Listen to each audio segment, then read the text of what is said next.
Sveiki, mėlyjei. Šiandien aptarsime, kas yra srautas, kas yra apribojimai Banner Broker sistemoje. Kaip žinote, turi dabar 7 panelės, geltona, violetinė, mėlyna, žalia, raudona, juoda ir prestižinė. Ir kiekviena jų skiriasi tiesiog kaina, skiriasi paspaudimų kiekio ir skiriasi apribojimų ir srauto reikalavimų. Tai kaip pavyzdys, geltona panelė kainuoja $10, turi su savimi 1000 paspaudimų, kuriuos galite naudoti reklamai, ir 5000 srauto vienetų reikalauja bei alams taškų, kad jie aktyvuoti. Kas, aišku, taip toliau einant, kiekviena jų kainuoja daugiau ir daugiau reikalavimų yra. Kaip pavyzdys, su paskutinė prestižinė nauja, tai jinai kainuoja $7290, turi su savim 1,093,000 paspaudimų, kas iš tikrųjų, mano galva, turėtų būti mažiau, priklausytų mažiau, bet matyt, kompanija siekia daugiau narių, kad turėtų šitą panelę. Kitas dalykas, šita panelė reikalauja 3,645,000 srauto vienetų ir allowance taškų. Tačiau jų nėra ribojama. Ta prasme, kaip pavyzdys, žmogus startavęs su kokiu mėlynu paketu, jis turi apribojimų 5 mėlynom, 5 violetiniam, 5 geltonom panelėm. Tai to su prestižinė panelė apribojimų nebėra.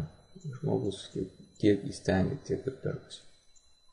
Tai va, kaip tai atrodo praktikoje, kai jūs einate į savo puslapį, norite aktyvuoti panelę, jūs turite 4 srauto paketus, variantus,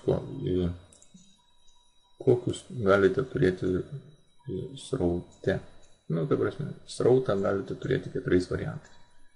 Tai Traffic Pack banko srautas, kurį jūs perkatės patys, Sales Credit bankas, jį gaunate iš savo komandos narių, jeigu tokių turit. Organic bankas, kurį galite gauti kurdami savo reklaminį stendą per Choice Networką, arba Incentive bankas. Tai Incentive banką galite gauti kurdami mokymus, dėdami juos į YouTube, dėdami į savo puslapį, blogą ir taip toliau. Tai va, jeigu jūs naudojate srautą iš Sales, Organic arba Incentive bankų, jūs apribojimų nenaudojate. Tiesiog kompanija padarė tokią paslaugą, žmonės, jeigu jie naudojasi būtent šituo srautu, jie apribojimų nenaudoja, jie gali aktyvuoti kiek beįstengia panelių.